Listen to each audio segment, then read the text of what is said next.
Gracias, señora senadora. Tiene la palabra el senador Naidenov.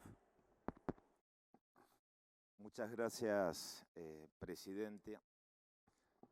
Está claro que este no es un cierre más. En mi caso, no voy a cerrar en representación del interbloque, tampoco ni siquiera de la coalición de la cual mi partido forma parte. Perdón, senador, un minutito, por favor. Vamos a pedirle a las personas que están en los palcos si pueden guardar silencio, por favor, para escuchar a los oradores. Muchas gracias. Gracias, Adelante. presidenta.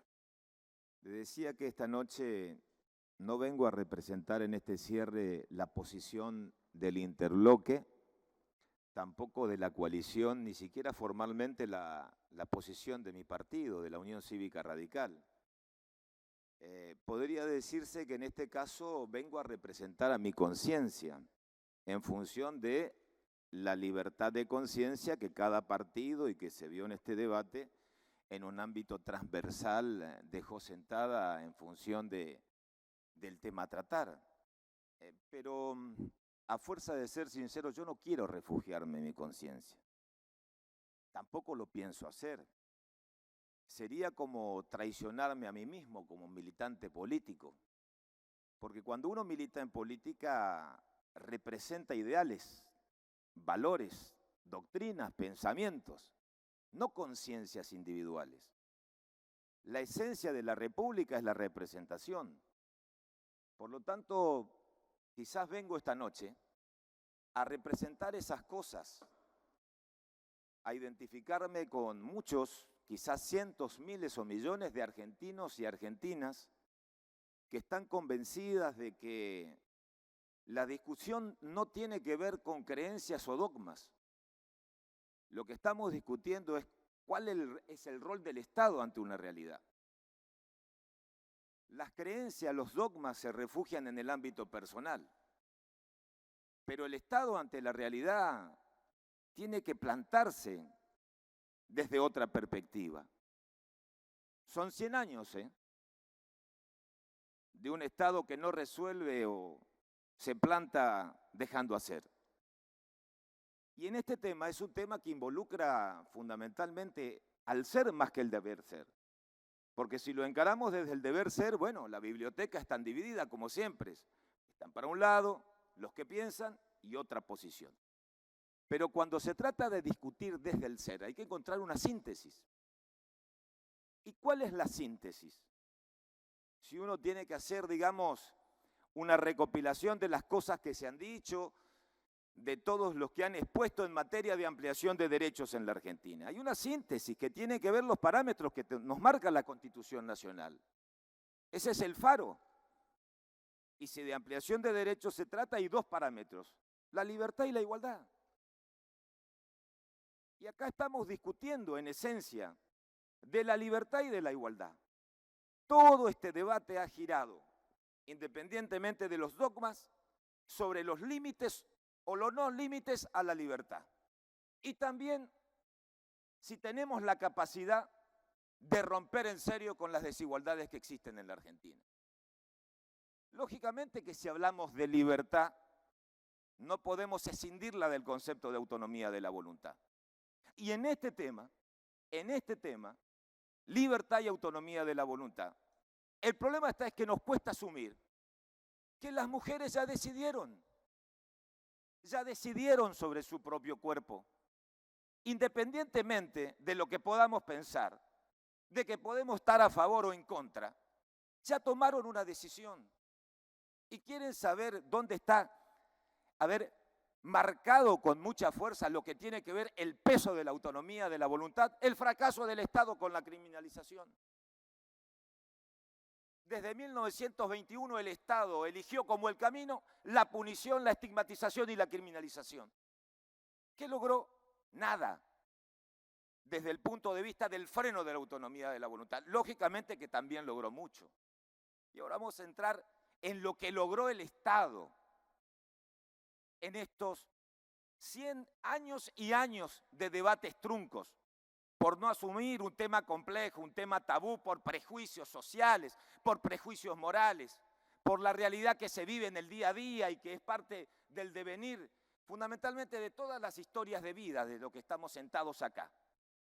Todos compartimos historias en los colegios, en los grupos de amigos. Sabemos de lo que estamos hablando.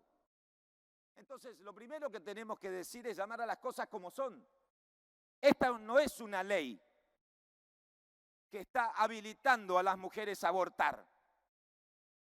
Esa no es la ley. Se aborta en la Argentina. Se aborta a plena luz del día, en nuestras narices. Ocurren.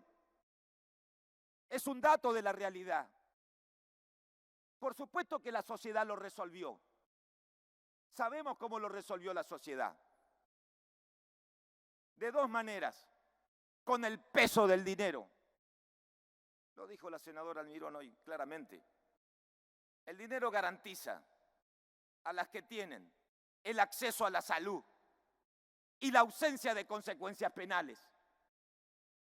Las que no tienen dinero, las que no tienen recursos, tienen la condena no solamente de la clandestinidad, sino de las peores prácticas y también del peso de la persecución penal. Esa es la historia de las interrupciones de embarazos en la Argentina. Esa es la historia de la clandestinidad en la Argentina. Esa es la historia que este Senado tenía la oportunidad de saldar hace 2 años, como cuestión de Estado, no como creencia, cuestión de fe o dogmas. Entonces yo les pregunto, esta noche acá en nuestro rol, en un Estado, en una nación argentina laica, ¿qué debemos hacer ante la decisión que adoptó la sociedad? Yo les planteo, olvidémonos de colores. Miren, la plaza puede estar dividida en colores. También acá, de manera transversal hay una división, claro está. Pero acá hay una gran coincidencia. Y acá no hay grises. Acá no hay nubarrones, no hay término medio. Todos sabemos que se aborta clandestinamente en la Argentina. Celestes, verdes, naranjas, todos sabemos que la clandestinidad es el denominador común en la Argentina. Todos. También sabemos, como paso previo, lo que ha significado aquellas provincias que adhirieron, que avanzaron con educación sexual integral, con protocolos. También sabemos, porque lo dicen las estadísticas. Pero ¿qué hacemos como Estado? ¿Qué hacemos como país? ¿Miramos con mezquindad? ¿No damos el debate para que todo siga como todo está a la orden del día? Algunos enriqueciéndose descaradamente con el poder del dinero. Y las mujeres pobres, porque eso hay que decirlo. ¿Quién se perjudica en la clandestinidad en la Argentina? Vamos a hablar de los vulnerables. ¿De qué vamos a proteger hoy ante este hecho concreto? Nadie quiere el aborto en la Argentina, no lo quiere la ley. Nadie quiere el aborto en la Argentina, no lo quiere la ley. La ley protege la desigualdad. ¿Y cuáles son las desigualdades que protege la ley? El punto de partida, la clandestinidad, la pobreza. Hay deudas pendientes del Estado, muchísimas. Muchísimas. Y ojalá este debate transversal que se ha dado de colores en esta casa, celestes, verdes, de distintos bloques. Ojalá se pueda tener la capacidad de encontrar puntos de coincidencia en otros temas pendientes de la Argentina. Pero vamos a arrancar por este. Vamos a hablar del Estado. Miren, yo me he pasado años en este recinto adjetivando al Estado, hablando de un Estado, del Estado ausente, del Estado omnipresente, del Estado bobo, del Estado débil, del Estado fuerte. El problema es que tenemos que el adjetivo del Estado en este tema no es liviano. Es un adjetivo muy complicado. Acá estamos hablando de un Estado cómplice. Un Estado cómplice que deja ser. Pero ¿saben dónde deja ser el Estado cómplice? En materia de salud pública. Acá no estamos permitiendo que a las mujeres que ya tomaron la decisión de abortar, y todos sabemos que la mujer que interrumpe un embarazo de manera clandestina, a la vuelta de la esquina con las peores prácticas, está desesperada, no tiene recursos. Y tenemos que escuchar en este recinto que las constituciones provinciales son un freno para no atenderlas en un hospital público. Eso hemos escuchado esta noche. Cambiando el orden de la pirámide jurídica como si fuera que no conocemos el orden público y la predación. La Constitución Nacional, tratados internacionales, leyes nacionales, tratados interprovinciales, constituciones provinciales. Pero más allá de eso, la discusión tiene que ver con una ética de la solidaridad. Eso tenemos que darnos cuenta. ¿Qué vamos a hacer con esas mujeres? Pasaron 2 años del rechazo de la ley. Díganme que alguien me traiga una estadística que en sus provincias mermó la clandestinidad. Denme un número, un ejemplo de que alguna mujer pobre golpeó las puertas de un hospital o de una salita y logró la atención o la contención. Digamos las cosas como son.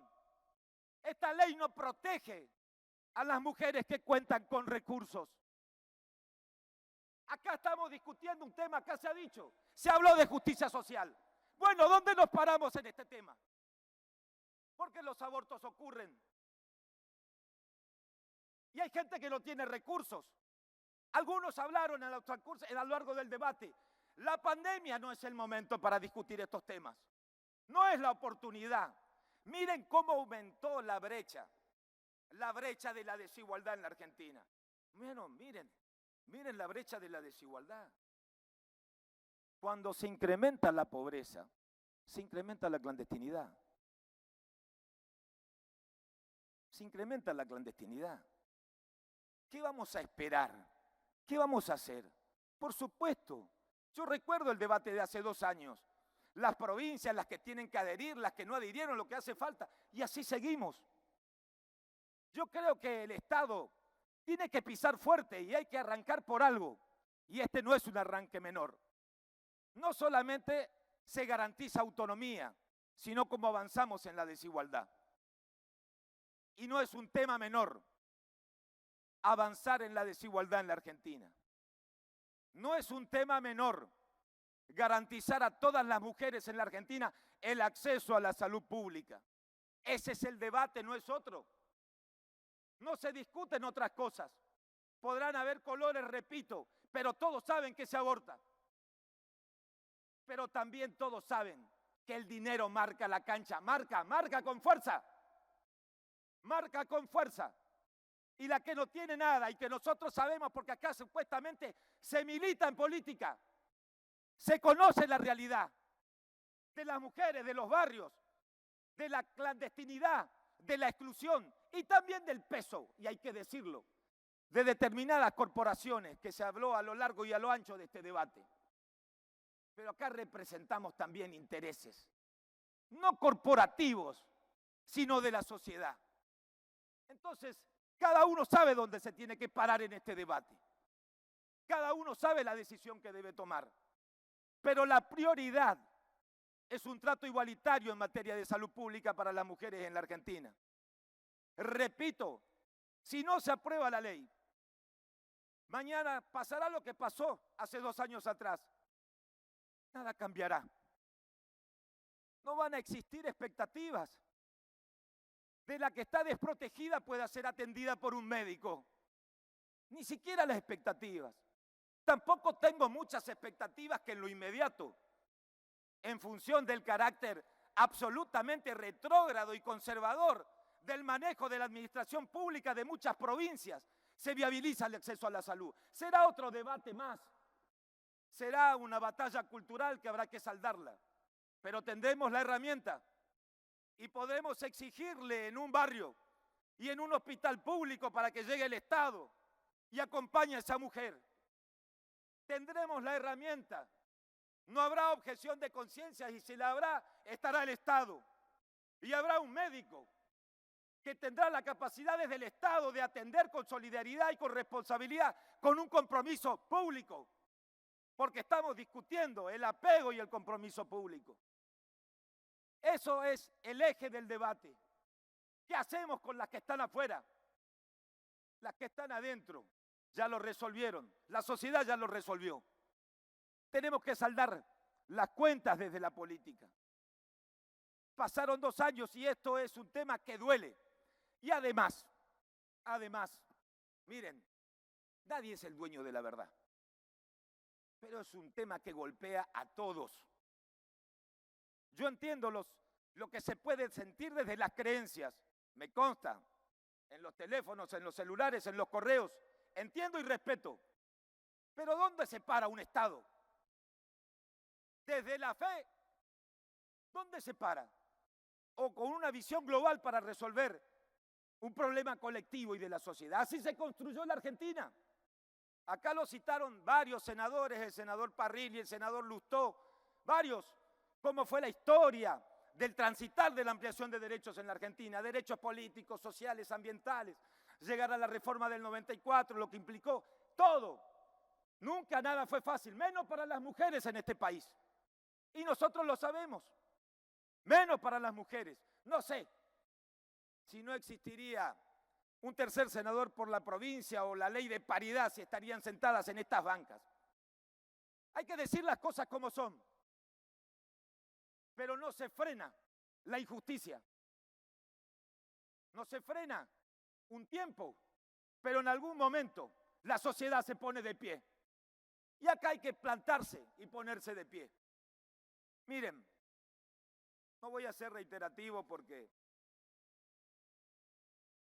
soy bastante pasional y digo lo que siento, pero me quiero referir en esta casa a mi provincia, porque en este ámbito también representamos a nuestras provincias. Mi provincia, la provincia de Formosa, la cual represento, es la provincia que registra la segunda tasa más alta de la Argentina por atenciones hospitalarias por abortos mal realizados. Es decir, para la que no tiene un centavo, que se entienda. Mi provincia es la provincia del país, la primera provincia del país que registra la mayor tasa de embarazos de niñas de 10 a 14 años. Mi provincia es la provincia que el 75% de los embarazos de los adolescentes son no deseados. Y en esa provincia, en mi provincia, en la que siento como parte de mi vida porque ahí nací. Sin embargo, a pesar de todo esto, todos los legisladores nacionales que tienen el derecho a hacerlo, claro está, los 6 diputados nacionales del oficialismo y de la oposición, 6 en total, y los senadores de esta casa de mi provincia votan en contra de esta ley.